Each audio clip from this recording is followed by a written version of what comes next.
state has organized very serious violence. That is why the fake deputy president has been issuing threats. That is why William Ruto has been issuing threats. That's why Kipchumba Murkomen has been issuing threats. DCI, that the same people who are actually pretending to tell people to stay away from the streets and from demonstrations are actively, as we speak, through their agents and themselves, mobilizing goons to come tomorrow to the streets so that they can get an opportunity to justify their statements and to try to blame the government. Make no mistake, any person who is going to be procured by those people or any other person to come tomorrow to the streets armed for a violent protest will meet the full force of the law. Citizens who would like to engage in public demonstrations. The government respects that some political actors have planned to use the protests for their political campaigns and are hell-bent on mobilizing goons, gangs, and criminals with all manner of crude weapons to cause mayhem by attacking businesses and innocent civilians. Our position as a government is as follows. The government will deal decisively and in accordance with the law with any individuals or groups seeking to exploit legitimate protests to cause chaos, engage in looting, destroy property, disrupt businesses, or commit any other criminal acts. The Director of Criminal Investigation is already investigating reported cases of individuals who are currently and actively mobilizing and sponsoring some Kenyans to take part in violent activities and will be on high alert tomorrow. Those responsible will face the full force of the law. The police will do everything under the law to protect peaceful protesters and members of the public going about their businesses, including children and students going to school. Thursday, as I've said, will be a normal business and school day. Our children are free to go to school and people to go about their businesses. The Constitution guarantees the right to education and lawful means of earning a living. We expect that members of the public, including protesters, will not wait for the police to make their security and safety choices. Even if you are a peaceful protester and find yourself in the middle of goons and criminals, it is advisable that you make the right decision by disassociating yourself from this company. This will make it easier for the police to enforce the law.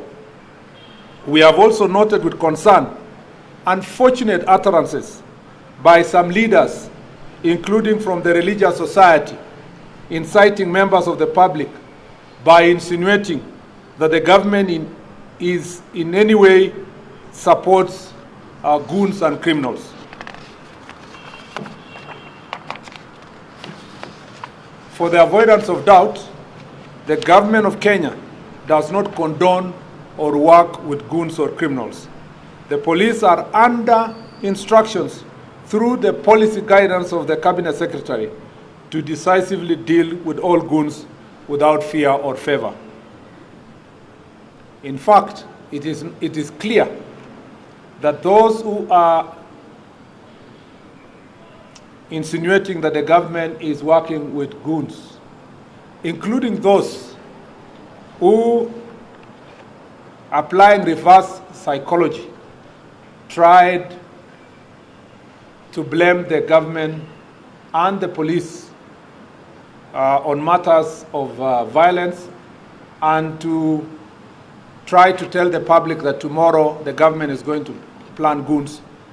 It is now clear through the intelligence report being pursued by the DCI that the same people who are actually pretending to tell people to stay away from the streets and from demonstrations are actively, as we speak, through their agents and themselves, mobilizing goons to come tomorrow to the streets so that they can get an opportunity to justify their statements and to try to blame the government. Make no mistake, any person who is going to be procured by those people or any other person to come tomorrow to the streets armed for a violent protest will meet the full force of the law. We urge the public to cooperate with the law enforcement officers, and together let us always uphold peace, order, and the constitutional values that bind our nation. God bless you, and God bless our beautiful country, Kenya. I kept this statement that brief to give you an opportunity if there are any clarification. Our security agencies took measures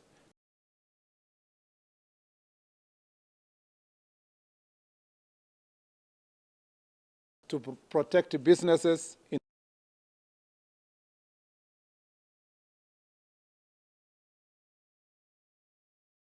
the city and avert chaos.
While no arrests were reported from Northeastern, Nyanza, and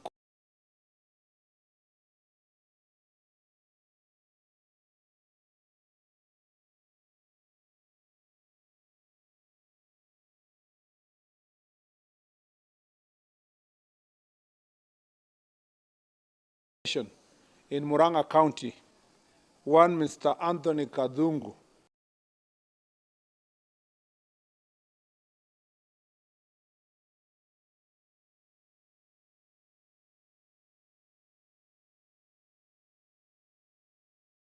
sustained injuries following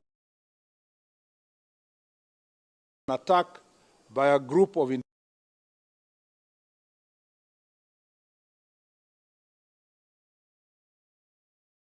individuals who were attempting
to.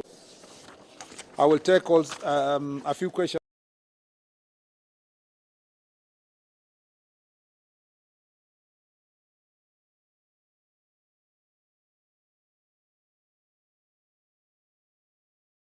Convenience, so that I can take what I told you last night.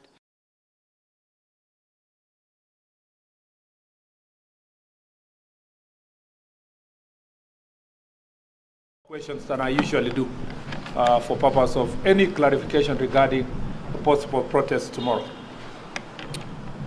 Any questions? Checks. Unfortunately, some people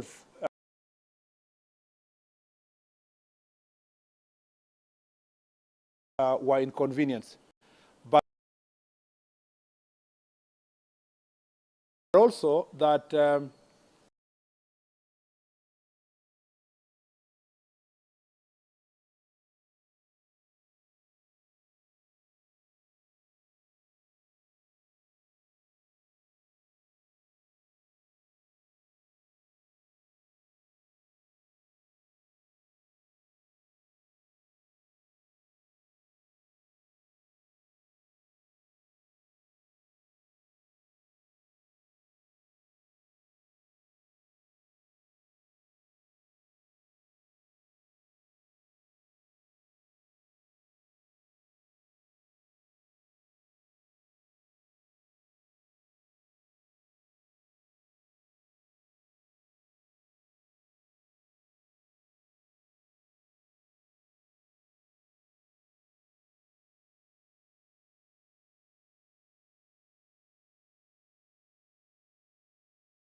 yes, proceed. I hope there is somebody who is giving you the mic.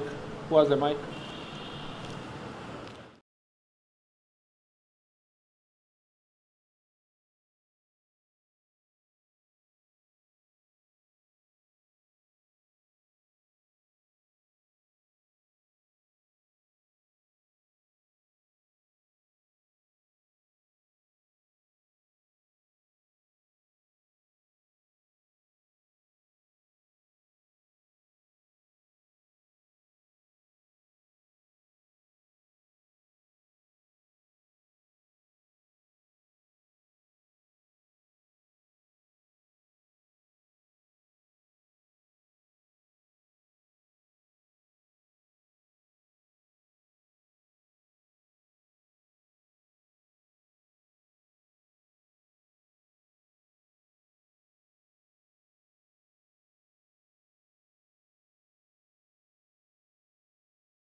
Attempting to organize criminal activities. Of course, as I've told you yesterday, and I continue emphasizing, there are cases where you have general information about certain political actors and what they plan. And as you saw even today, yesterday I didn't mention any name, but as a result of what I said yesterday, one of them lifted his hand up and started responding to me in the morning. So, you know, it's only the guilty who are afraid. And as you saw today, one of them was wrote a very long Facebook post to defend himself, even if I didn't mention his name. So those are some of those actors in place. Concentrating is to concentrate on arresting the very perpetrators, the person who is found on site and the one that is carrying out that criminal activity, so that then if they wish to go and name their sponsors and implicate them, that then we'll pick from there. I will. Just wanted to know, in terms of arrest, pre-arrest, those ones were arrested Last night, yes. today, and also if you're able to give us the economical loss. Nairobi was constantly shut down. People were not able to get into the migrations. Those ones who had appointments with the passports, the doctors, and all that. Are you able to give us The economic cost. amount of economical loss, both in terms of public and private, and the loss? and also the pre-arrest and exactly the number of people you arrested and where. Thank you. Let me say I had already listed the number of people that have been arrested in different parts. That list, you know, there is no before, because it was a very short time. Between the time we, last night and this morning and up to now was a very short time. It's not even 24 hours. So it's difficult to say there is a pre and post. And you see, less than 6 hours after our press conference yesterday was today. Last night the police continued to carry out their responsibilities. There was no time to segregate that this one was arrested at 3, at 9, at 10, or midnight, past midnight. So it's a very short time. And that is not very material. What is material is that where they were arrested, what they were arrested for, and when they will be presented to court. You know, of course, that you cannot hold anyone beyond 24 hours. So by tomorrow, a number of them will be presented to court. Some also have been arrested. They record statement, and investigation can continue for those who have been released from being arrested. On the question of economic cost of this, basically shutting down or closing businesses, and the inconvenience caused by the I must say that we are not properly competent to respond to that question. The most competent institution is the National Bureau of Statistics, working together with the business community.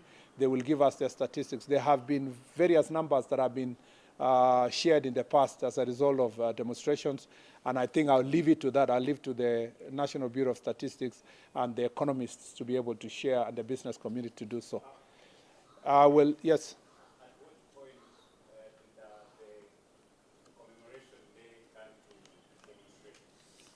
Well, I think the people who asked for permission to do today, they say they want to demonstrate today by marching along the streets to pass a message about various issues related to this day. So it was demonstration from given permission to do so. That is the message they gave us. As to commemoration, protest, picketing, demonstrations, that will be actually splitting hairs. The point is that today people requested that they be given security to carry out demonstrations. And at the same time, politicians all over the country, as you know, and you saw them, tried to take advantage of this day, and they went about all over the country from yesterday, the day before, trying to say all Kenyans must come to the streets. And I think they saw it for themselves that Kenyans are tired. They're tired of political rhetoric. Kenyans would love to have such an opportunity when people are doing such commemoration. The most affected people and those who will stand with them in solidarity will not be doing so to milk political capital or to get political capital from it.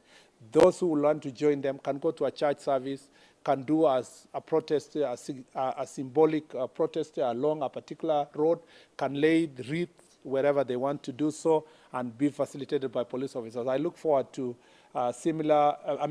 properly organized demonstrations that responds to Article 37. So for sure, today was a complete failure on the part of politicians and political scavengers, and it was a success for Kenyans who love peace and order, largely because they demonstrated that Kenyans, if they decide to obey Article 37, the country can do proper demonstrations in a very orderly manner. Can I take two more? Did the people who asked for the permission have the chance to? Yes, largely yes, absolutely yes. A good number of them were able to do so. Remember that the police do not know exactly the total number of people. We just know the response, the letters they gave, and you saw they went and laid a wreath in Parliament. You also saw in Mombasa they were escorted, and they did very good protest. Let me take this opportunity first to say Mombasa is a very interesting case, and I must thank the people of Mombasa. Last year and this year, they did exactly the same. Peaceful protests, went through one of the routes that they had requested, presented their petition, made their message, and they went home. Mombasa is such a great example. If there is something we should borrow from Mombasa city, is that it's a great example of a city for now 2 years consecutively that have carried out public protests and demonstrations in a peaceful manner, and we hope to borrow from Mombasa going forward. Last question. Allow me to allow other people to. Thank you. Still for delineation. Waziri, you said Assistant Chief was today. What was the extent of the injury? And the 355 arrested. Some of them among those. Then it's good you mentioned that someone in the morning really felt things were hot and made an outpost. I know of one, the former deputy president. He had very serious allegations that 15 officers were organized to create harm to him and people in Nyeri. And those previous allegations, perhaps what is the government's response to this thing? First, let me start. The chief was treated. The chief in Muranga was treated and released, and is in good condition. At least it was properly attended to by medical personnel, and I'm happy that his life is out of danger. On the part of, I know some people like to know how many injuries. So far, there are no other reported injuries, but if and when it's reported, we will make sure that it is given out to public. Except for the chief, there are no other reported injuries.